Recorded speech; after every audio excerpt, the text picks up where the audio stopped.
Folks, I gotta do a meeting. We're leaving.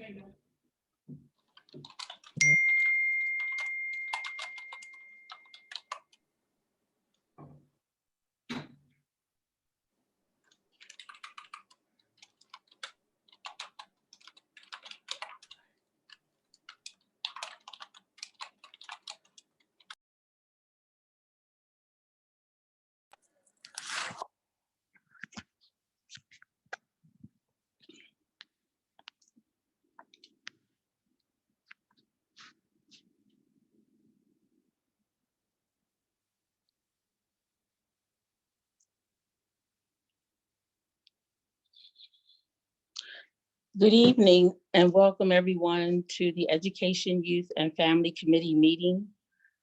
Today's meeting is a virtual meeting and today is Wednesday, May the 13th. I'm Michelle Harley, Committee Chair. I represent the 4th Councilmatic District and I'm going to ask the council members to unmute their phones and introduce themselves. Bud Friel, City Council, 8th District.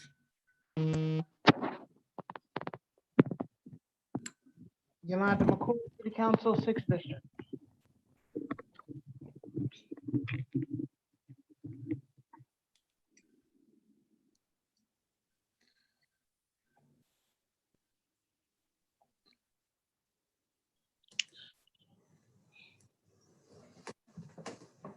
Linda, are you on mute? No. You want to introduce yourself? Oh, I'm sorry. Linda Gray, 1st District Councilwoman.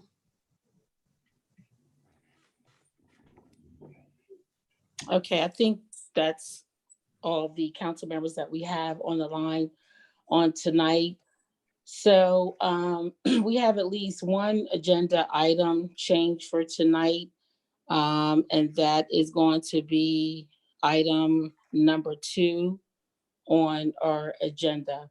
So having said that, we're going to get started with our first item, and that's a resolution to grant a walkway easement to GFM Enterprises LLC over city-owned property in connection with GMF's declaration to construct and maintain the walkway.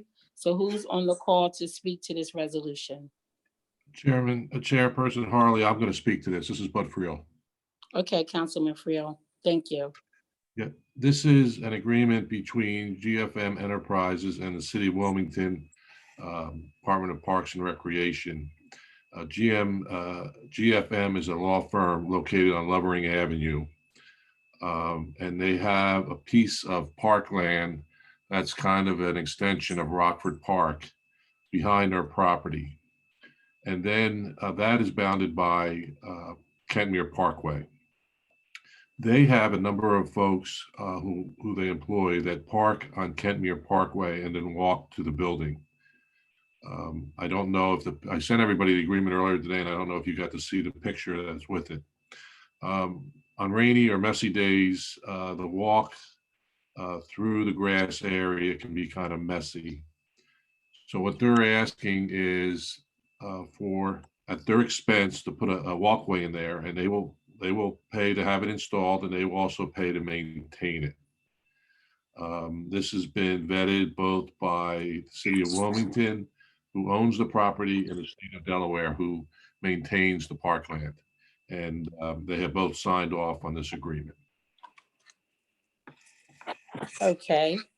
Any questions from the council members?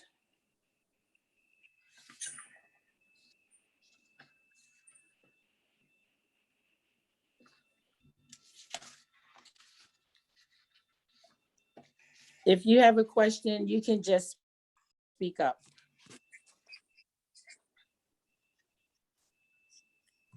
Okay, I was muted. I'm sorry, I lost. This is Linda Gray, 1st District Council. From the diagram, I thought that the walk was already there. They're requesting permission to build the walk and to maintain it, correct? No, the walkway is not there. That's kind of a sketch of where the walkway will go. Right now, that's all grass area. And what you Okay. see there is a proposed walkway up to their building. Okay, because I was trying to figure out where this walkway was and I just couldn't envision it, but it's not there. Okay, thank you. You're welcome. Any other council members?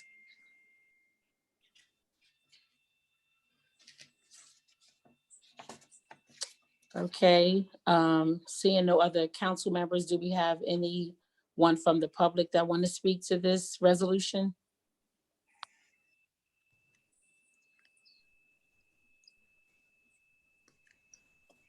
Looks like we don't have anyone from the public that wants to speak to this resolution. So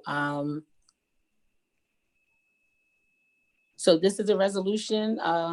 It doesn't have to be voted out. So we will add this to our city council meeting on, what date is that? Councilman Friel? 28th of May. On the 28th of May. Okay, so we'll be adding that on the 28th of May. Thank you, Councilman Thank you, Madam Friel. Chair. You're welcome. We're going to go to the next item on the agenda, which is a resolution encouraging the United States Senate and the United States House of Representatives to encourage that the National Basketball Association to retire number 24 in honor of the outstanding and historical contributions made to professional basketball by the late Kobe Bryant of the Los Angeles Lakers. Who's here to speak to this resolution tonight?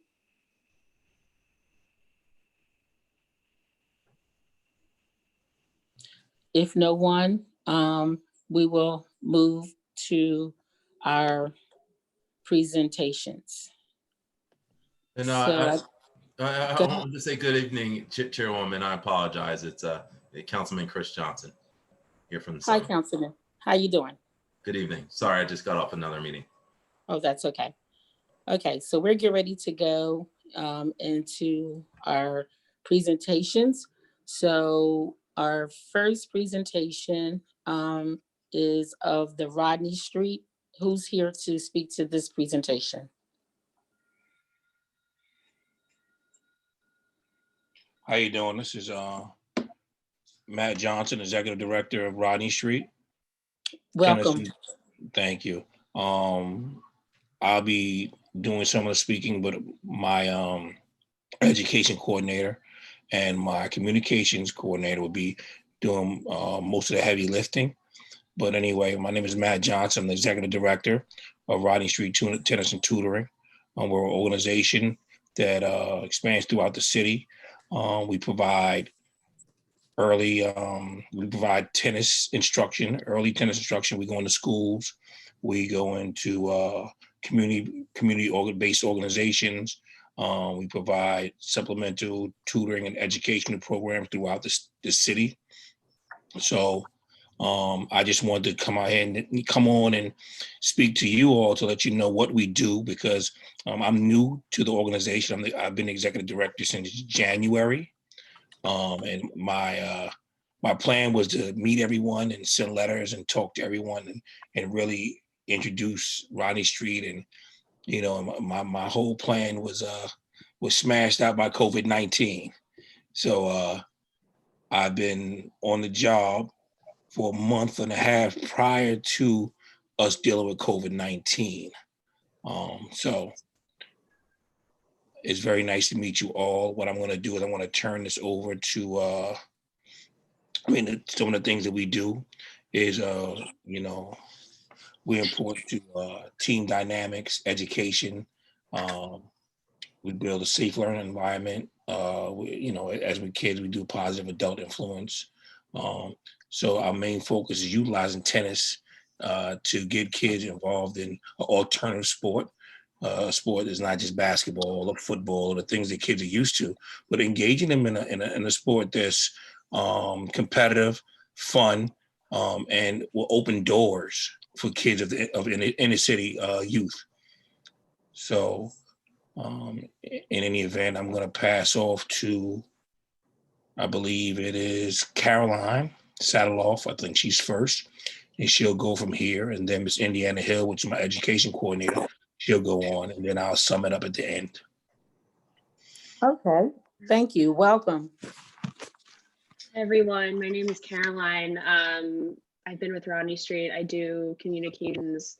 I've been with the organization for almost 2 years, and thank you so much for having us tonight. Matt, thank you for a great introduction.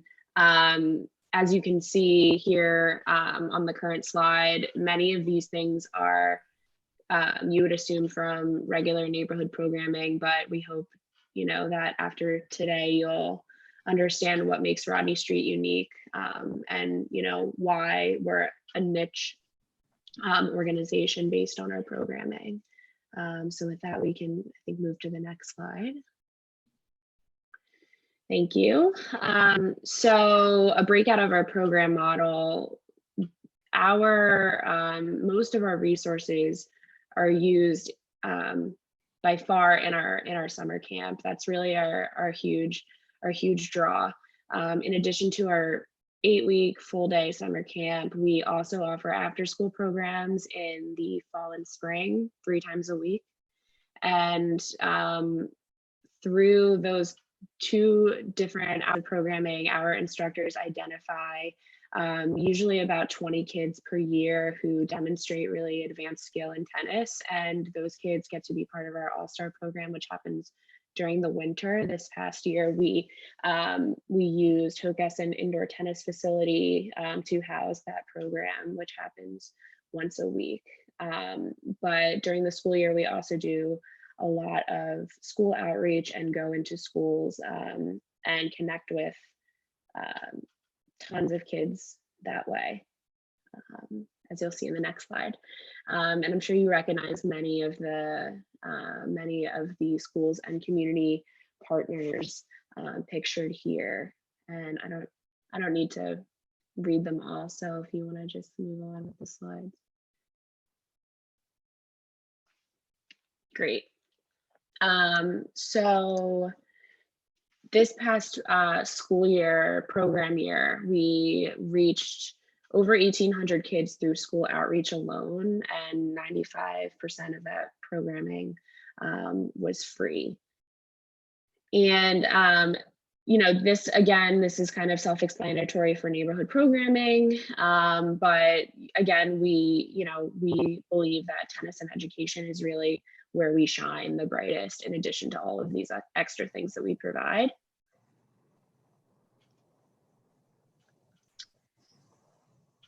I believe our education director, Indiana, will speak to.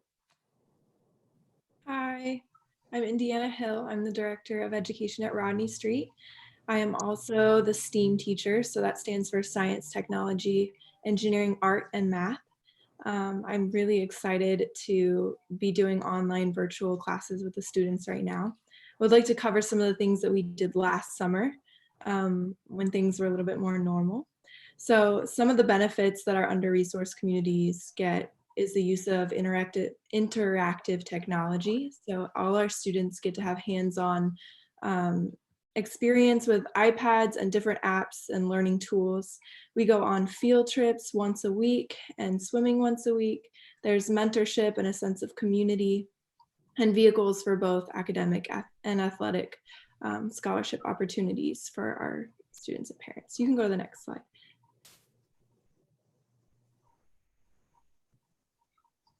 And Matt, can you talk about some of our numbers here?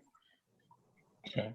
The average cost is $165. The cost is associated with covering a week of summer camp for one child. We've only charged the children, the families, $100 per week. Child before scholarshiping. Last year we did 17,000 in need-based scholarships. The average household income for scholarship families was 24,000 and under. We did partial scholarships, and so our enrollment, we had a 34% increase in enrollment from 2018 to 2019. And overall, we served about 301 students. What we also do is we have our summer camp at Tower Hill, but we also are housed out of the Jewish Community Center, and there is where we have our partners come through, Latin American Community Center, Girls Inc., Summer Collab. We went to Summer Collab and had instructors teach at Tyler's Camp. Some of you are familiar with that. So we and all of that program has been free programming. So introducing people, Latin American Community Center children, Girls Inc., and different organizations come into JCC, and we provide tennis instruction for them. Next slide. Indy. So this summer we completed over 90 STEAM lessons, and these are kids ages 5 to 18. And they also completed an average of 40 minutes of engaged math practice per day. And this was state standard math practice. They were working mainly on our iPads, using resources like Epic, where they were reading 20 minutes per day. And Epic is awesome because it has access to thousands of books for students to pick from in their grade level. We had 15 of our students compete in a USTA tournament. So they're getting competition with other kids in the Delaware area and, standing up for Wilmington and showing off our skills. We also got to take field trips. You can read some of the names there that we took last year. And then the next slide will show you what our plan is for this upcoming summer. We kind of want to go all over and show the kids not only fun places, but educational trips where they can learn. Yeah, you can go to the next slide after that. This is a picture of our kids doing a science experiment in one of the Tower Hill classrooms that they graciously let us use. You can read some of the benefits of project-based learning. I think critical thinking is one of the big ones that STEAM produces, because the kids are finding ways to use hands-on activities and art to also learn a little bit harder subjects in engineering and science technology. Curiosity, empowerment. So this is a chart that shows kind of a survey that we gave to the kids at the beginning of the 8-week summer and at the end. And if you see where the red stars are, that's where we started here in education and in skills. And the green stars show how we grew. So all of our students grew in these different areas. And I like to see things like the kids are confident in math and in language arts, and they like to try new things. And I think that our summer program really helped the confidence in these kids. Go to the next slide. Something that I really love that our camp does is the Star Camper of the Week. So we talk about 8 different traits, character traits, and the kids will have a character building class each day where they will learn in depth and have good conversation about things like growth mindset, mindfulness, integrity. And then the staff members as well, the students get to pick who our Star Camper of the Week is, and we celebrate them and celebrate just the positive attributes that they've been showing. And we use this app called Class Dojo to give out points. And I just was really excited to see at the end of the summer that we gave 70% positive marks, meaning most of the time kids were being rewarded for positive behavior. And I love to see that. And I think that encouraging the positive in these kids is what is best. This is our parent survey results. So if you can see the green arrow, that was last year's number. So we've been growing in our overall rating, and in one of our areas, last year, communication, that I tried to target. Just really happy to see that our parents are pleased with the program as well. The next slide.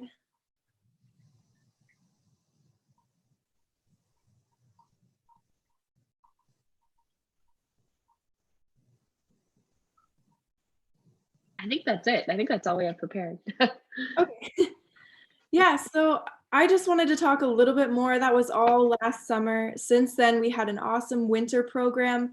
Our students came on board with a program that the Barnes Foundation puts on. It's called the Math and Art Challenge, where the students have to build a 3D model of a painting.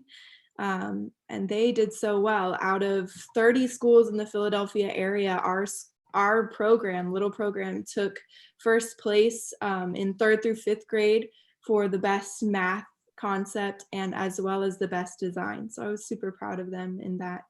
And right now during at home programming, we are doing videos. I'm putting out STEAM lessons, nutrition lessons, mindfulness, yoga. We have tennis instructors putting out videos as well as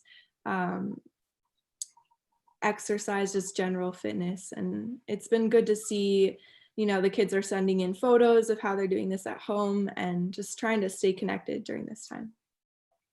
Thank you. What we try to do is, based on, you know, things that were going on, we want to make sure that we kept our kids engaged. We know that some schools are putting in a lot of different things for kids, but then there are some schools that aren't. So my son's school, for example, just gives them the work they have to do, and then long as the work is done, it doesn't matter when it gets done. So it's just trying to ensure the kids that we're trying to keep some sense of normalcy, but also keep them, the kids that love Rodney Street, get to see the people that they've grown to love more and more often. So we were first to start doing virtual programming, and we're getting ready to start doing some collaborations with different organizations to work with their virtual programming. So I've just been pleased with my staff and the way that they've grasped the fact that we have to stay relevant, but also shift gears to try to make sure that we're giving kids some outlet and giving them some things to stay in shape. One of the things we've also tried to do is try to provide our parents with food. I've gone out on numerous occasions to pick up food and drop foods off to different individuals that are in need. I've written a grant to DCF a couple of times trying to get some more funding for that, and still waiting to try to get a yes from them. But in the interim, we understand that right now it's a basic need type thing. So we're trying to make sure that we understand that tennis isn't a basic need, but we also understand that this is a different time. Kids are scared, parents are scared, we're all scared. It's new for all of us. So we want to give them some sense of normalcy, but also grasp the fact that our kids are more tech savvy than we are. So to engage them on a platform that they're well aware of and know how to use better than we do. So we try to make sure that we stay that way and do that and stay engaged. I think that's all we have for you.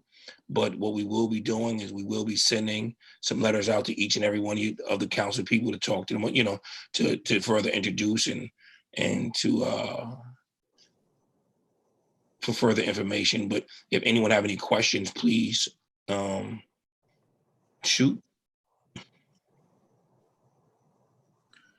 Okay, thank you very much. I have a question, and my question goes back to the first set of charts where you showed your community partners. My question is, what do your community, how do they partner with you? That's the question.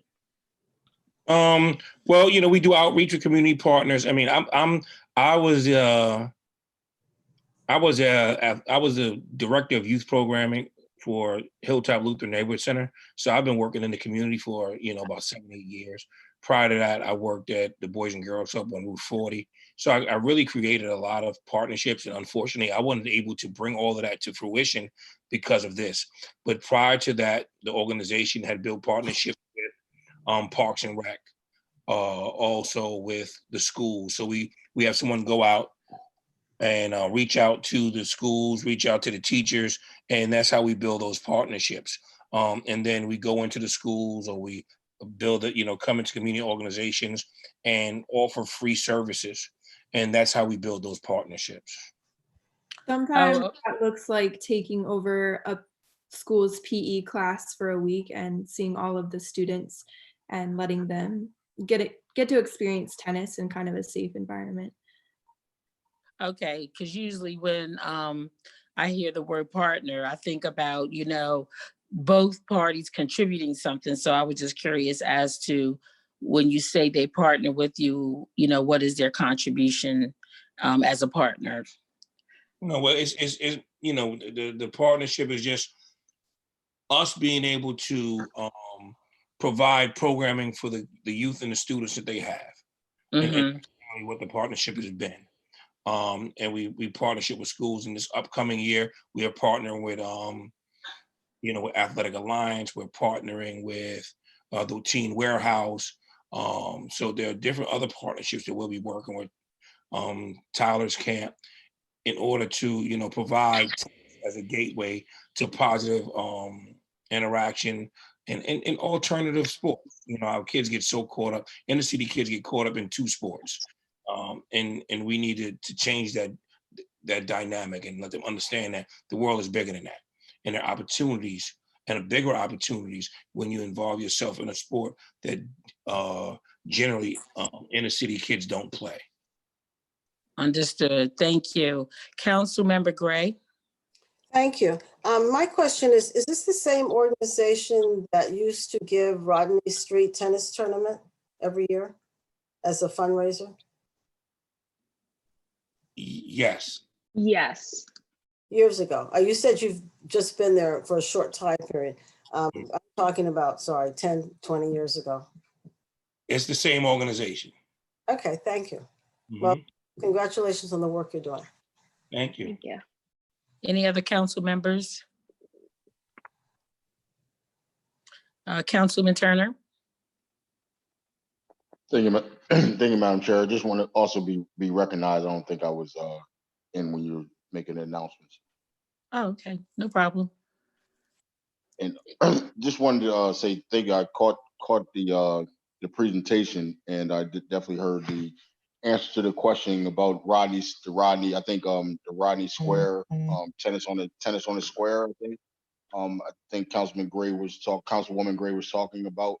And I attended a couple of those events, and those events were awesome events. My question to you guys would be, what if COVID does extend a little more, what type of creative things would you implement for some of your students as far as interactive? Well, what we will be doing is right now, we're learning that our facility at Tower Hill won't open until July 6th. So we've already started planning to do virtual summer camp and to do virtual program that way. But I'm also looking at alternative spaces. We've used Rockford before, the tennis courts there. We use that in the summers. So we're trying to see and look at what the USTA guidelines are and try to get our kids outside and follow the social distancing guideline that's put forth through USTA to get our kids out there to participate in tennis. But also then we won't be able to do as much of our educational programming hands-on, but we will be able to do that virtually.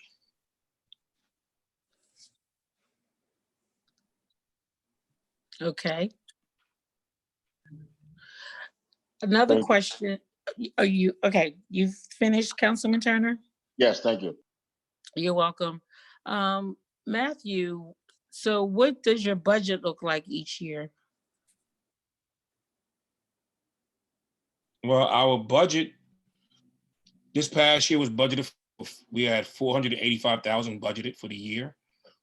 One of the biggest issues that we're dealing with now is the lack of grant funding and the things that we generally would get and that we put into our budget based on the fact that all the finances and funding are really going to our COVID-19 relief efforts. Our biggest fundraiser was supposed to happen April 26th, which would have gotten us around $200,000, which is a big bulk of what our operation budget is. So that did not occur. So now we're in the mix of really scrambling to figure out ways how to keep funding and keep our doors open. So,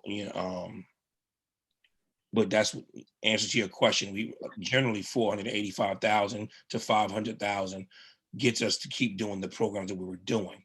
My goal was to expand that, to get our kids more into, developing a teen programming, developing a teen work environment, teaching getting our kids involved in learning tennis, but also being able to teach tennis and get them involved in all aspects of what a tennis tournament is, how to run a tennis tournament, doing refereeing, coaching.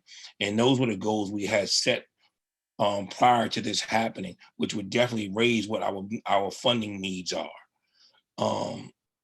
So it's a blow financially, this has all been a blow financially to us, and I'm sure to everyone else.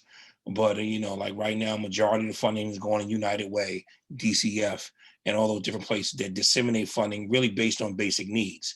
So we're trying to ensure that, you know, we keep our doors open for the next 20 years. So we're really pushing to figure out different ways to raise revenue and different revenue streams.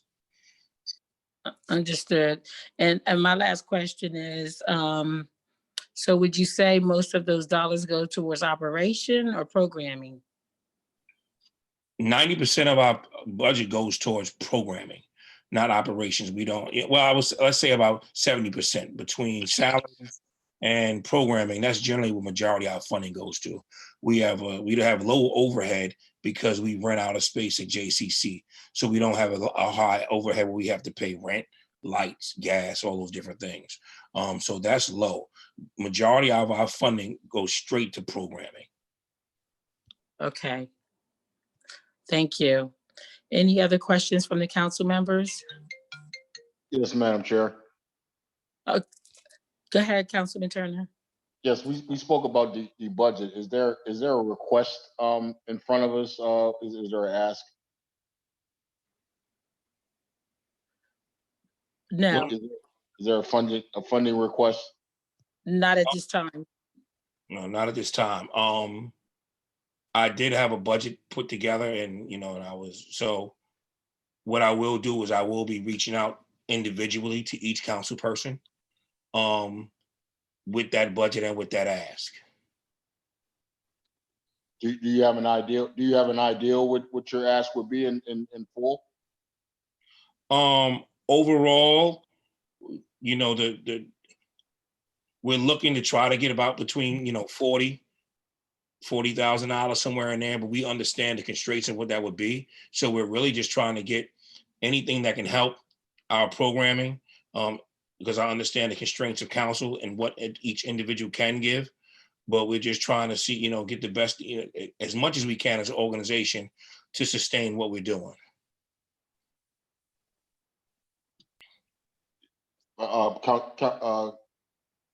Madam Chair, Yes. if I can continue, is any of your budget requests a part of adjusting to how to be like infrastructure as far as technology, as far as spreading out? I think you mentioned something about being able to deliver food and things to your students and things like that. But with now having to expand and kind of stretch your your resources rather than being in one building, you kind of got to be mobile. Is there certain things that budget-wise that we can help with that as well?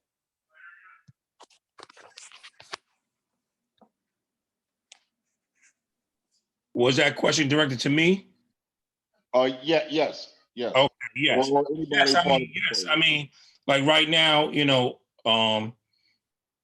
we've put in requests for different funding to try to, you know, get food and stuff like that. And it's coming out to roughly, I want to say, it was the last one we did for about 6 or 7 weeks. It would cost about $27,000 to feed our families 5 days a week, breakfast, lunch, and dinner, juices, snacks, and all that. It would cost us $27,000 for about 6 weeks. So that is definitely something that I've been trying to wrangle about and get. Thank you. Councilman Gray. I would like to first of all acknowledge Council President Hanifa Shabazz.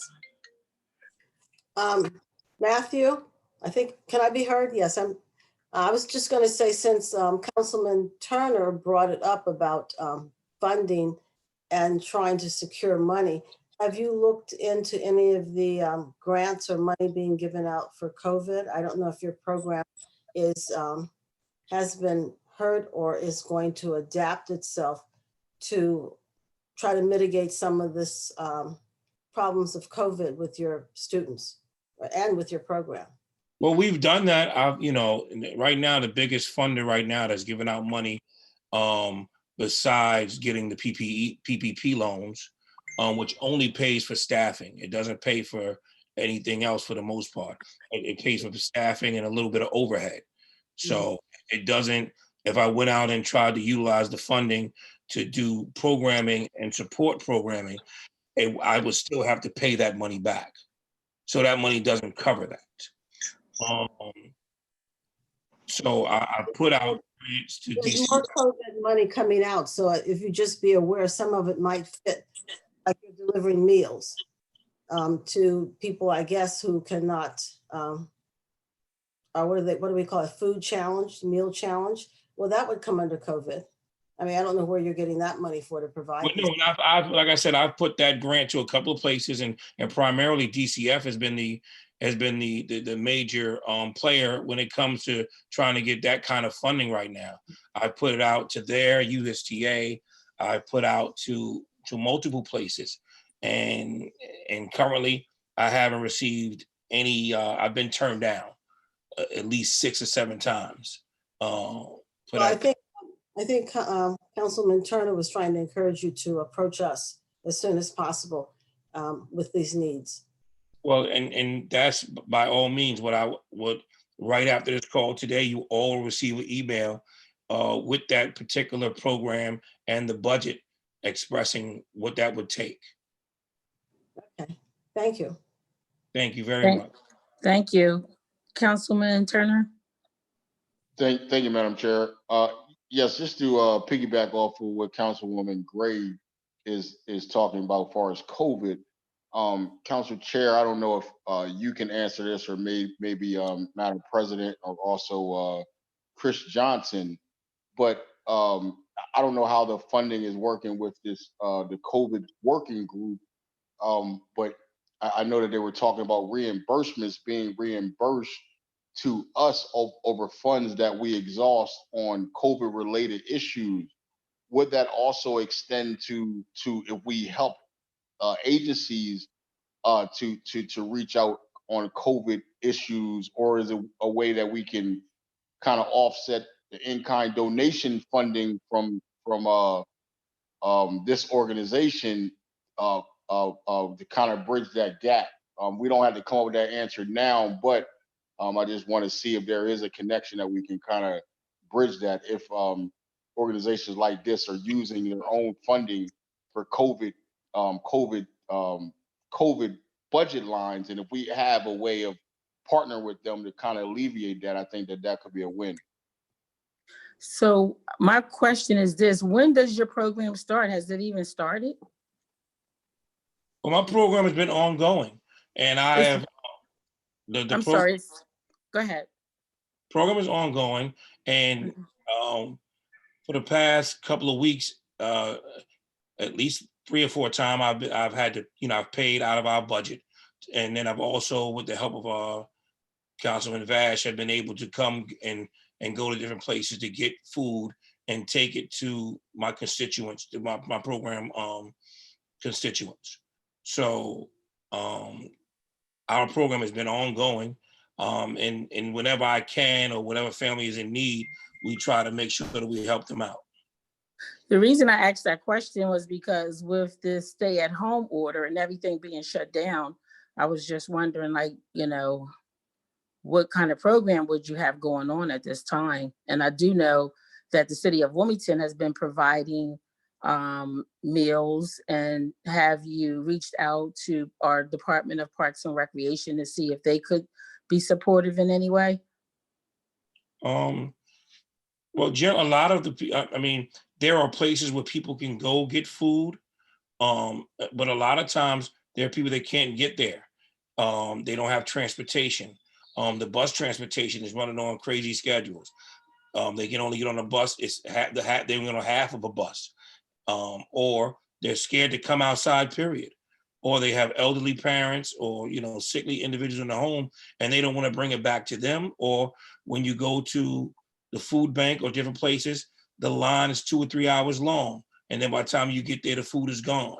Or in some places, you got to have a car to pick up, and they don't have a car or ride.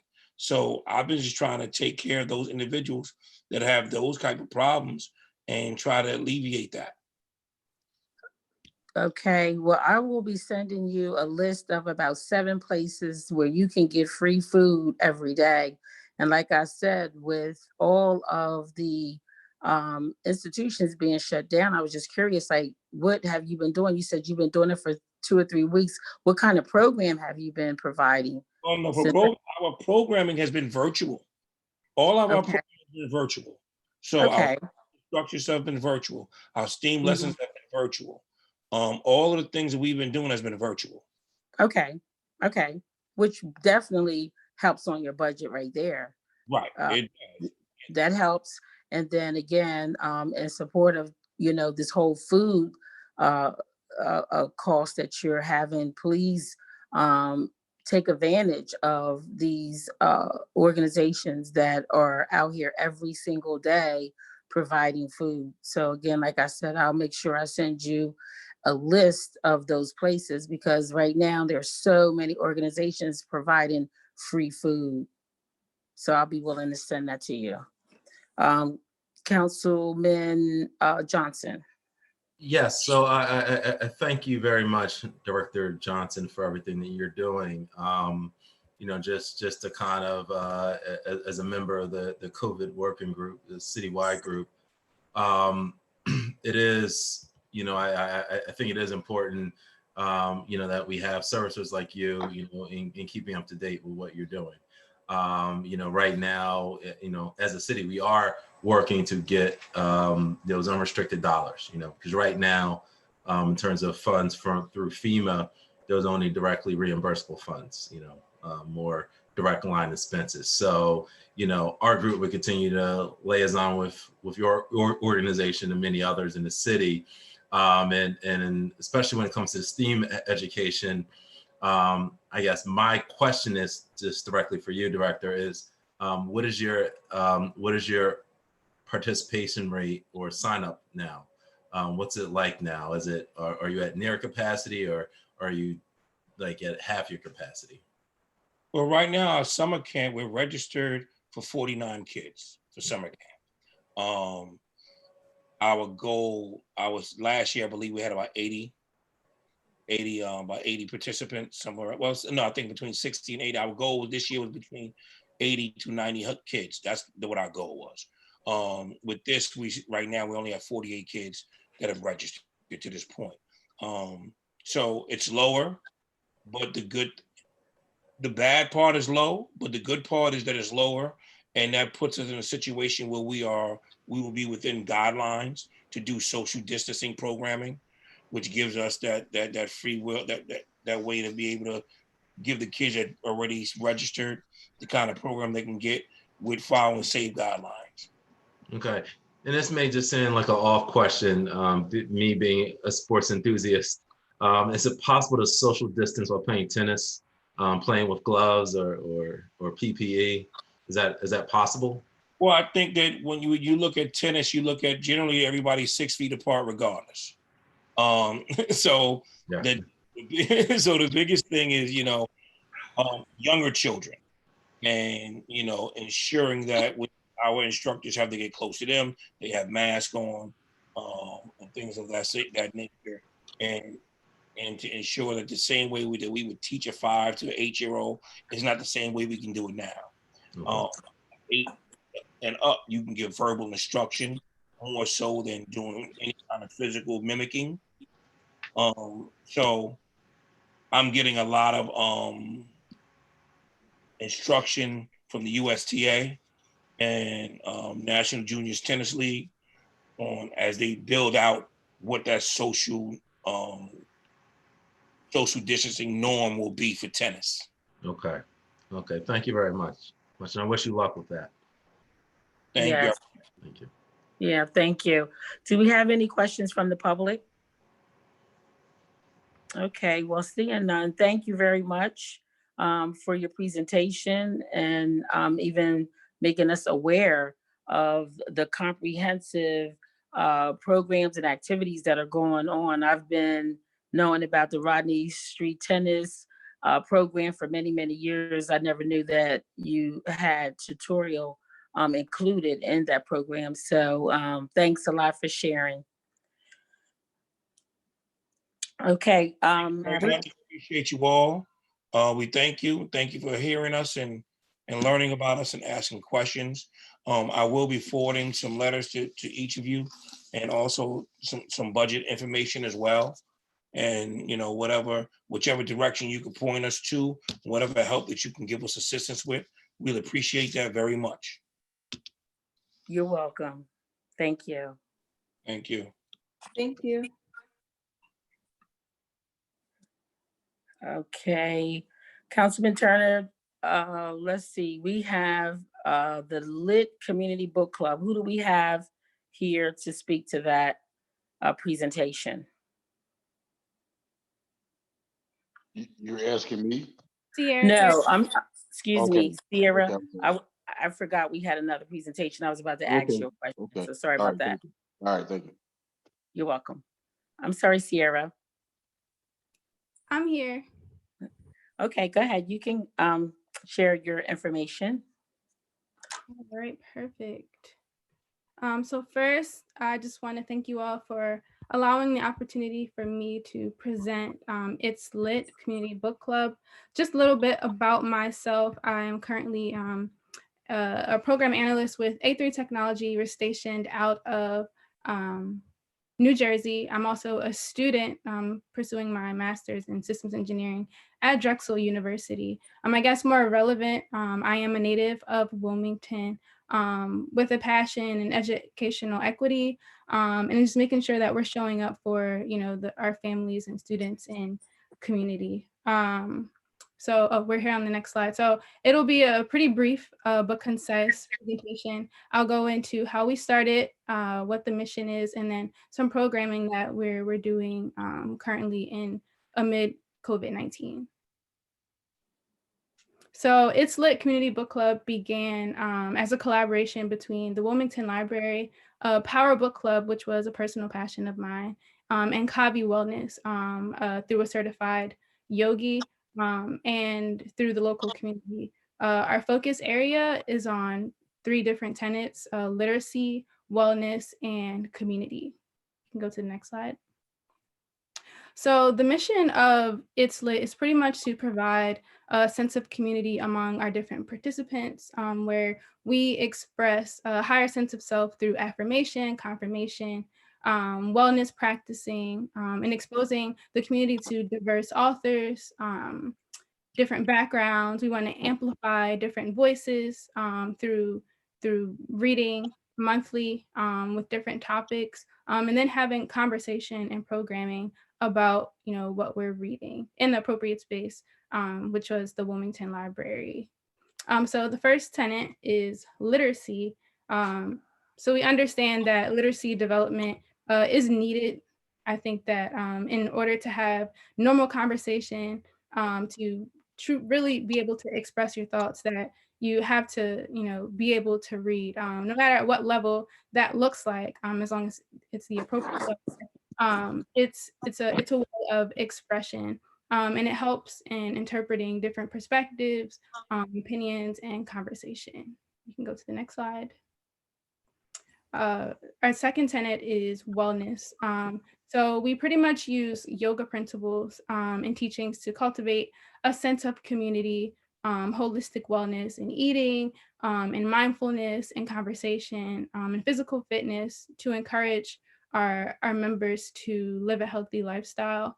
I think I mentioned that we do affirmations at the beginning of the book club, which I'll get into a little bit later.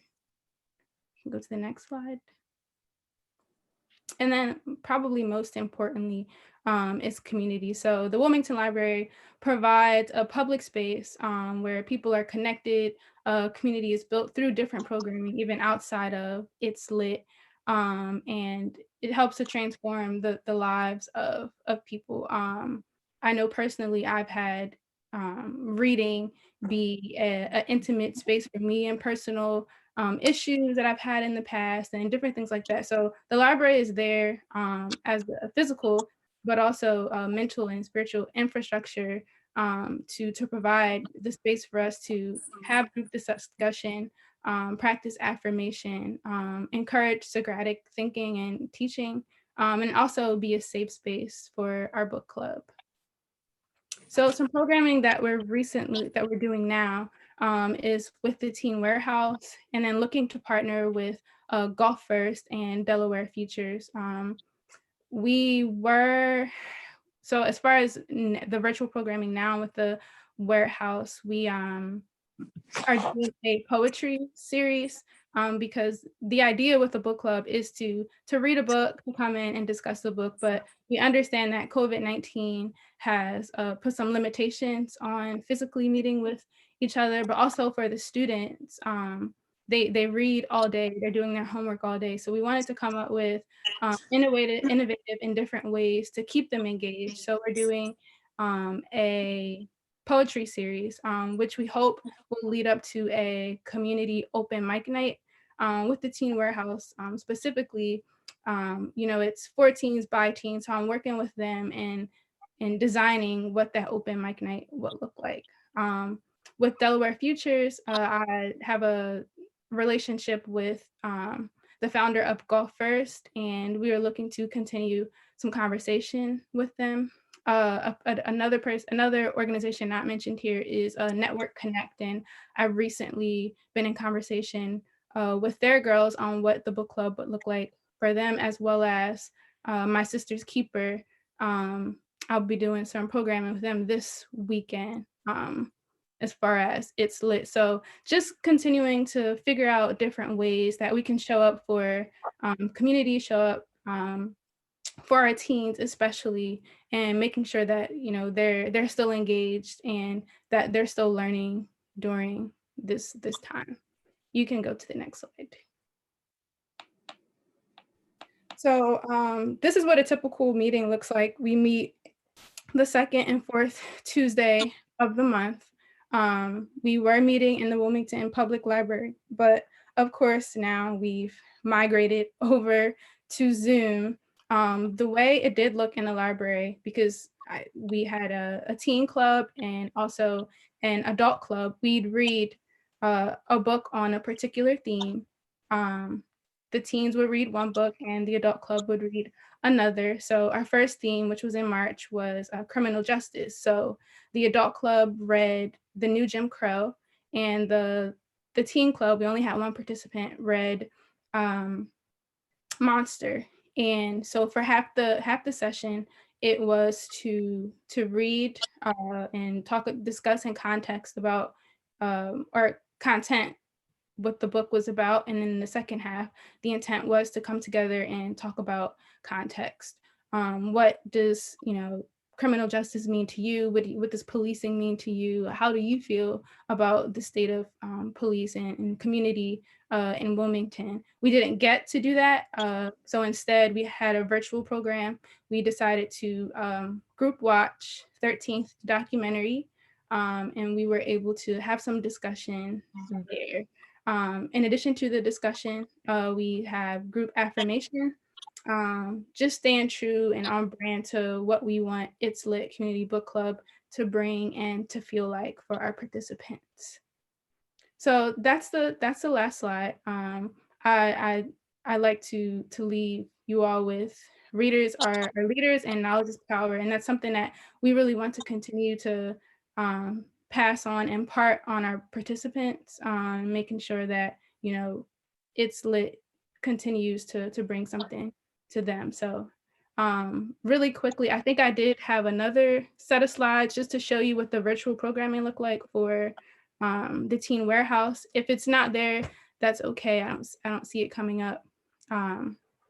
But oh, there we go. Okay, so this was the virtual programming that we had with, yes, the first slide.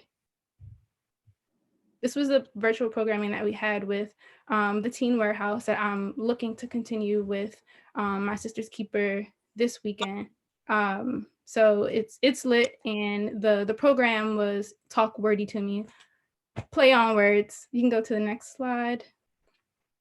So pretty much I went through with the teens what poetry and what literature meant to them. I think a lot of times when we talk about literature, especially when we're talking with kids, they just think books and they just think, oh, I got to read this, and there's no sort of expression. But what we really talked about was that literature and poetry is expression, and that it's really useful even in our everyday lives. Next slide. So we went through a norms and icebreaker.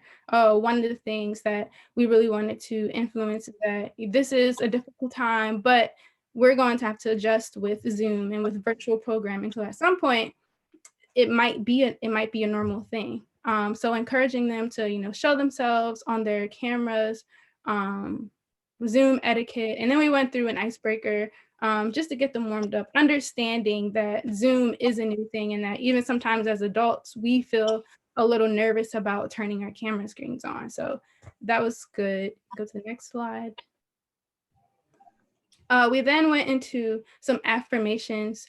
Reach Riverside has 5 pillars. So we went into an affirmation based on each pillar. REACH, and we reminded them to let those things stick with them. And if they wanted to make their own personal affirmations, and they could do that as well. Next slide. So the theme for that week, which was last week, was COVID-19 and what it means for me. So you can go to the next slide. So as far as the theme, we use I am, I wonder, I believe, and I want. And going back to the poetry series, we wanted them to just understand and remind them that poetry is an expression, that it doesn't have to rhyme, it doesn't have to be this grand thing, but it's just whatever you want it to be. So we gave them this prompt and we read it. Each student read their poem at the end of the program. And next slide. And then I had them give their feedback and their thoughts. Specifically as it relates to the Teen Warehouse, their programming revolves around for teens and by teens. So I wanted to be sure to incorporate them in the process. And if there's anything that they wanted to change for this week, then that's something that we would do. So that's what the virtual programming looked like for It's Lit. And I think that's the last slide. Yes. So I just wanted to give you all an idea of what It's Lit looks like. I also wanted to have an opportunity to, once we get into the summertime, continue the book club. I'd considered something called a bookmobile, where I'd be able to drop off books to the participants and the students, even some of the adults that couldn't afford it, so that we can continue the space and the community and the atmosphere that we were looking to curate. And that's all I have. Wow. So that was a very awesome presentation and you did a great job. Thank you. Great job. I love the part in your presentation and in your program that you do regarding the affirmations. Yes. I recognize and realize how important affirmations are, no matter what age you start, but especially, if you can get, younger people started with their affirmations, the younger, the better. So I really, really like that piece that you have in your program. And my other question to you is this: how long have you been doing your program? So It's Lit Book Club has been. Am I still on mute? Oh, It's Lit Book Club has been a program since March. It is an arm of a personal passion, which was Power Book Club. And that was virtual through Skype for a year. So I've been involved with the virtual programming and the virtual book club and the book club even itself for the past year, but It's Lit in collaboration with Kavi Wellness and the Wilmington Library. We've been doing it since March. Awesome. Well, that's good to hear that you are partnering. You mentioned a number of partners that you are already connected with and that you're networking with, that we are also connected and we work with. And I think that's just great. The more collaboration, the more dots connect in terms of all the different organizations working together. I think, we're able to do more because we are stronger together. Absolutely. As you mentioned, the Wilmington Public Library, you mentioned the golf program, you mentioned I think you said, is it Net Connect? Is that what it's? Network Connect. Network Connect, is that Aaron Hutt? Sierra Hall. Okay, okay. But anyway, I know that these organizations have been working with us as council members, the city of Wilmington, and it's just good to hear how y'all are all working together and hopefully meeting a need with our younger population. So what age population would you say that you have been connecting with? So I'd say from 14, because the students at the warehouse are in high school, up to 20, up to 30, because we have two clubs. Well, it's one book club, but two parts. The younger part and the older group. So the teens, there were about 10 of them on the call. I actually went over to the warehouse because they encouraged using that space. There was no one there, but social distancing, just and wanted to immerse myself into their environment. So we had about 10 of them on the call, and then we have 8 adults following along with the adult book. So that's the age range between like 14 to 30. Okay, good. That's great. And so you're looking forward to growing it. And if you're looking forward to growing it, how? So one, through the virtual programming. I think that stepping outside of just reading a book, one, COVID-19 has challenged us all, and it's definitely challenged me and my creativity and figuring out how to still bring It's Lit, how to bring its tenants, and how to bring literature to a creative and fun and interactive environment. So through virtual programming, one, and then two, continuing to network and connect with these different organizations and seeing how we can continue to meet their needs. Excellent, excellent. Council President, do you have a question? I don't. I'm sorry. I thought I was muted. I hope I didn't disturb the meeting.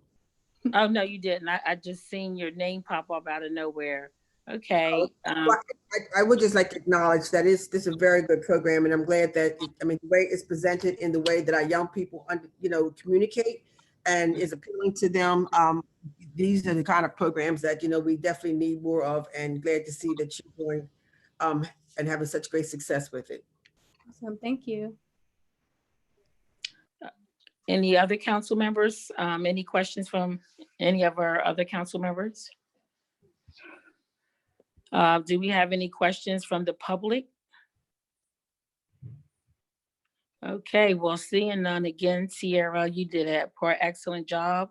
I'm glad I got the opportunity to learn about this program. And one good thing about presenting information on this platform, it allows us all to learn more about what different organizations are doing throughout the city, and we can pass that information on.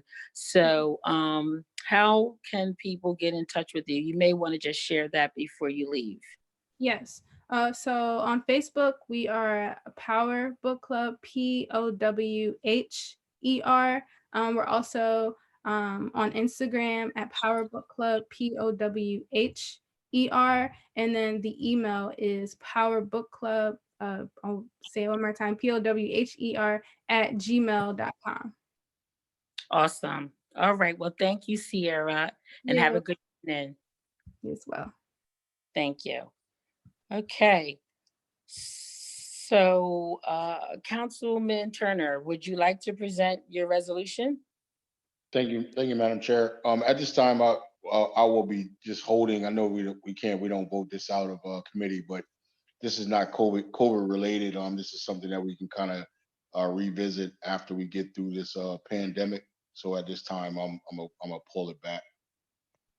Oh, okay. Okay. That's your choice, as a sponsor. All right. So that's all we have for our agenda on tonight. We don't have any ordinances to vote out.